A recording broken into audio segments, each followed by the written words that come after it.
Good morning everyone. तुमचं पुन्हा यूट्यूबच्या चॅनलला स्वागत आहे. मागच्या व्लॉगमध्ये मी तुम्हाला माझ्या पूर्ण हॉस्टेलचा टूर दिला होता, म्हणजे एक्झॅक्टली अकोमोडेशन कसं असतं, इथे स्टुडंट्स रूम्स कशा असतात किंवा काय ॲम्युनिटीज असतात, ह्या सगळं दाखवलं होतं. आता मोस्ट इम्पॉर्टंट प्रोसिजर आहे की ह्या स्टुडंट इन मोनाईमला म्हणजे हॉस्टेल्सला आपण अप्लाय करायचं कसं, हे खूप इम्पॉर्टंट आहे. आणि सगळ्यात आधी मी तुम्हाला माझी स्टोरी सांगतो, मला हे हॉस्टेल कसं मिळालं, आणि त्यानंतर मी तुम्हाला स्टेप वाईज पूर्ण प्रोसिजर सांगतो की तुम्ही पण कसं ॲप्लिकेशन करू शकतात. आय थिंक मोस्ट इम्पॉर्टंट ही गोष्ट आहे की ज्याच्यामध्ये तुम्हाला त्या स्टुडंट इन मोनाईमला अप्रोच कसं करायचं हे कळेल, आणि कधी अप्लाय करायचं, केव्हा ती प्रोसिजर स्टार्ट करायची हे खूप इम्पॉर्टंट आहे, कारण जर्मनीमध्ये अकोमोडेशन हा खूप इम्पॉर्टंट पार्ट असतो. सो फर्स्ट ऑफ ऑल मला जेव्हा ॲडमिट कार्ड आलं युनिव्हर्सिटी ड्युसबुर्ग एसेनमधून, I think it was in November I received admit card.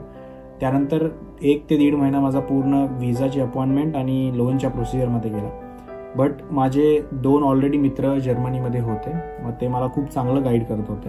आणि as soon as we got the visa appointment, आम्ही लगेच अकोमोडेशनच्या प्रोसिजरला सुरुवात केली होती.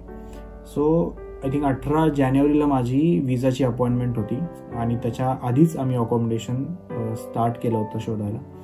आणि जानेवारीच्या फर्स्ट वीकमध्ये आम्ही स्टुडंट इन वर्क ही एक संस्था आहे जर्मनीमध्ये, ज्याच्या अंडर हे सगळे हॉस्टेल्स ते चालवतात. तर ह्या स्टुडंट इन वर्कच्या प्रत्येक सिटीमध्ये ब्रांच असतात. फॉर एक्झाम्पल मी ड्युसबुर्ग आणि एसेन ही एक कॉम्बिनेशन सिटीज आहे, जसं इंडियामध्ये कल्याण डोंबिवली, पिंपरी चिंचवड असं आहे. तर युनिव्हर्सिटी ड्युसबुर्ग एसेनमुळे ड्युसबुर्ग आणि एसेनचं स्टुडंट इन वर्कचं एक ऑफिस आहे. For example student in work of Munich पण आहे, student in work of Berlin, Hamburg, Frankfurt, Heidelberg, Karlsruhe, अशा खूप साऱ्या ठिकाणी यांचे ऑफिसेस आहेत, रिजनल ऑफिस.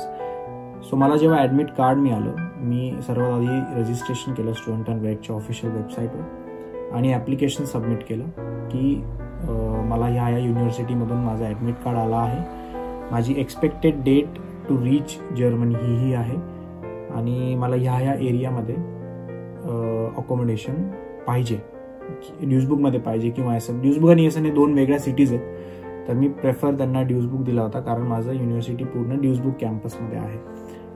आणि त्यानंतर आय थिंक 1 ते 2 आठवड्यामध्ये त्यांनी इव्हॅल्युएशन केलं. तोपर्यंत माझी विजाची पूर्ण अपॉइंटमेंट पण झाली होती, आणि आय थिंक विजा यायच्या 1 आठवड्या आधी मला त्यांचा मेल आला होता की हे अकोमोडेशन अवेलेबल आहे.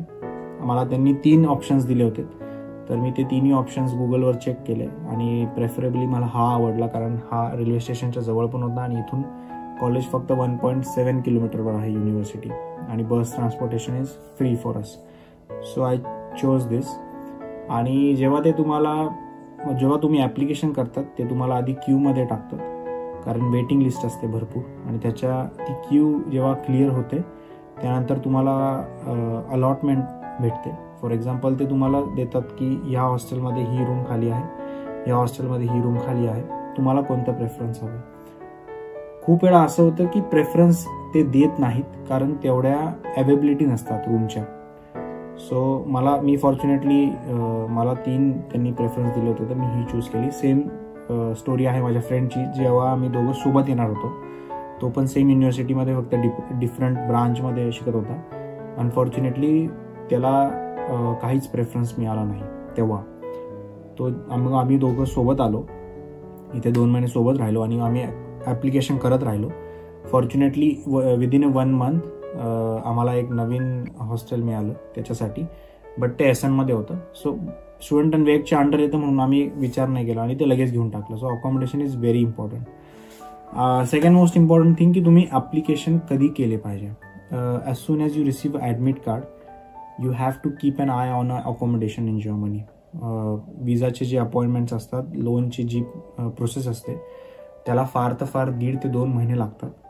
आय वुड सजेस्ट की तुम्ही लोनच्या प्रोसिजर आणि विजाची अपॉइंटमेंट हे जर्मन ॲप्लिकेशन केल्याच्या 2-3 आठवड्यानंतर सुरू करा, सो दॅट की जेव्हा तुम्हाला ॲडमिट कार्ड एक्सपेक्टेड आहे त्याच्या 1-2 वीकमध्ये किंवा 1-1.5 महिन्यामध्ये तुम्हाला विजा आणि लोनची प्रोसिजर कंप्लीट करून अकोमोडेशनच्या प्रोसिजरमध्ये जावं लागेल.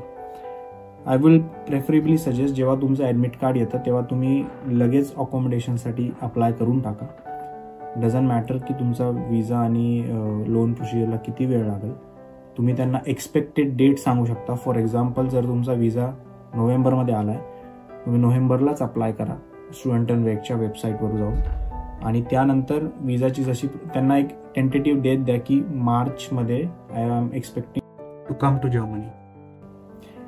आणि त्यामुळे काय होईल, तुम्हाला एक क्यूमध्ये तर खूप वेळ लागतो, कारण वेटिंग टाईम इथे डिपेंडिंग ऑन सिटीज खूप जास्त आहे. फॉर एक्झाम्पल या सिटीजला 1 ते 3 महिना असतो.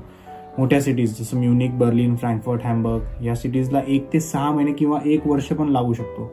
माझे जे फ्रेंड्स आहेत त्यांनी मला सांगितलं होतं की ते 1 वर्ष प्रायव्हेट रूममध्ये राहिले होते, म्हणजे प्रायव्हेट हॉस्टेल्स जे असतात त्याच्यामध्ये राहिले होते, आणि 1 वर्षानंतर त्यांना स्टुडंट अँड वेगचं हॉस्टेल मिळालं होतं. So I will suggest कि as soon as you receive your offer letter, you have to keep an eye on accommodation. So I will suggest you step by step student and work of Duisburg Essen यामध्ये application कसं करतात. डिस्क्रिप्शनमध्ये मी तुम्हाला पूर्ण link दिल्या आहेत, as वेल as एक PDF आहे त्याच्यामध्ये तुम्हाला स्टेप बाय स्टेप गाईड पण केला आहे की कसं तुम्ही ॲप्लिकेशन करू शकता.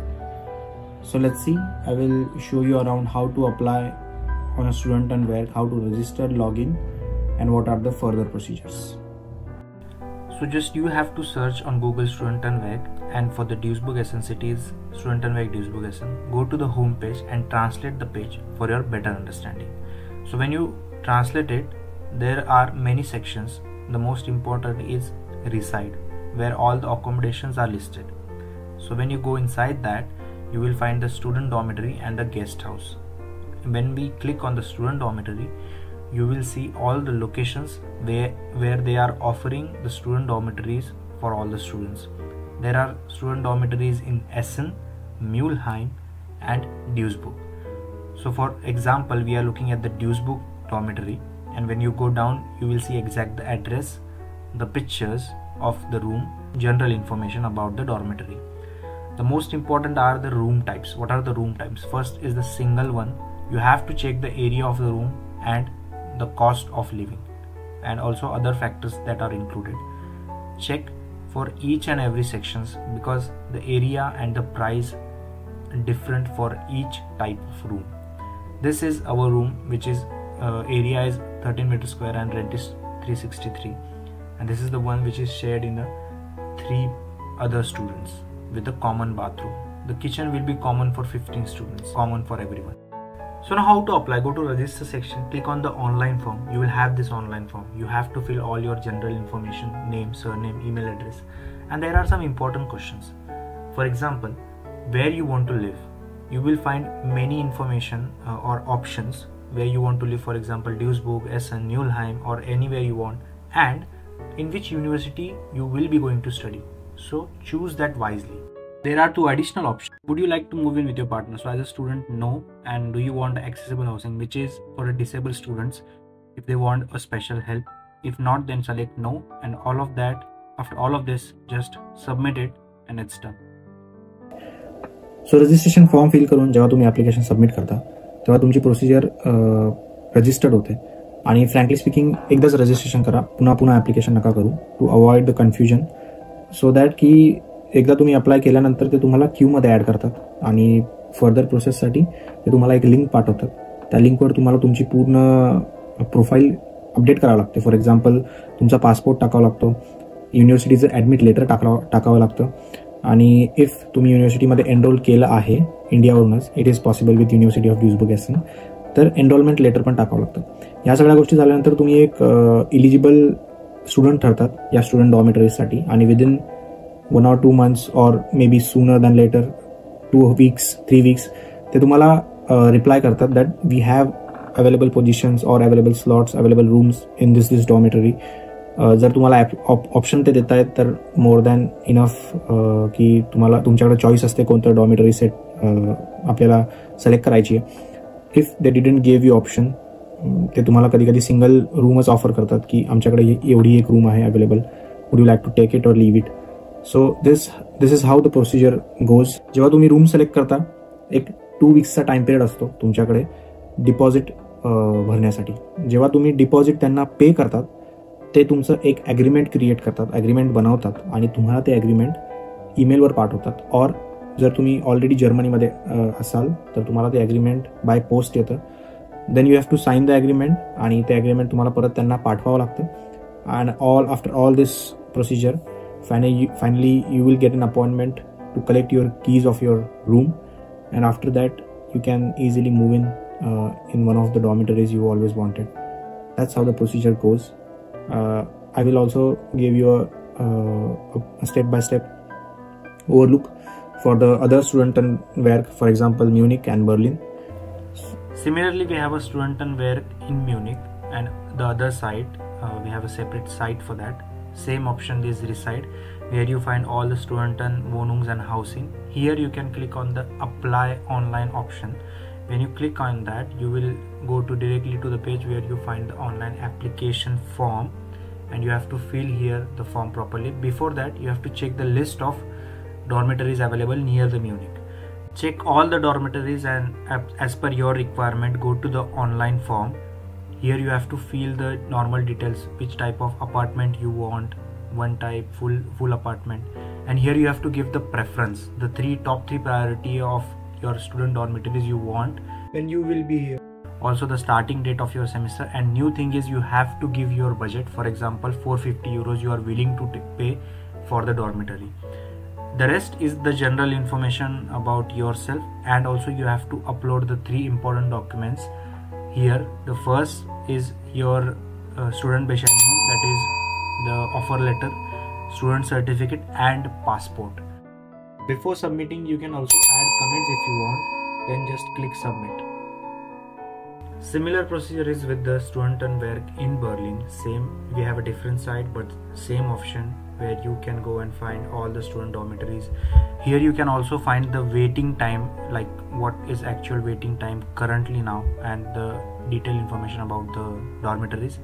Similar form as Munich, you have to fill all the details. Here also you have to give them a preference, which type of room you want, and top 3 priorities in which dormitory you are looking to move in, and rest is the general information. Here also you have to give them what is your starting semester date and normal rent range you are willing to pay to these dormitories. And same, you have to upload the 3 important document, admit letter and the passport and admission card if you have. Rest is the similar, and after this the procedure will be as same as I explained earlier. So after that you can log in and check the allotted hostels for yourself. So I hope की तुम्हाला हा video खूप valuable वाटला असेल. तुमच्या कोणी रिलेटिव्समध्ये तुमचे भाऊ बहीण किंवा anyone who is planning to come to Germany or in a procedure of doing masters, bachelors in Germany, and they are looking for accommodation. I will hope that this video will be a crucial or beneficial for them or help them to find the right accommodation in Germany. कारण खूप वेळेस असं होतं की international स्टुडंट्सला फसवलं जातं by the private agents or something, I don't know. But I will suggest ki please, if you got an admit card, go to the Facebook, find the Indian students most probably. But 1-2 incident असे पण आहे जिथे Indian स्टुडंट्सच तुम्हाला फसवतात. So थोडीशी काळजी घ्या, थोडंसं अवेअर राहा. तुमचे कोणी फ्रेंड्स असतील ऑलरेडी जर्मनीमध्ये किंवा रिलेटिव्स और एनी अदर फ्रेंड्स, और you can contact us so that आम्ही तुम्हाला पाहिजे तेवढी चांगली मदत करू शकतो. And I hope this video gives you a good insights about the accommodation in Germany. So if you like this video, then please do like, share and subscribe. I will bring more and more relatable content about living in Germany as a student or as a professional.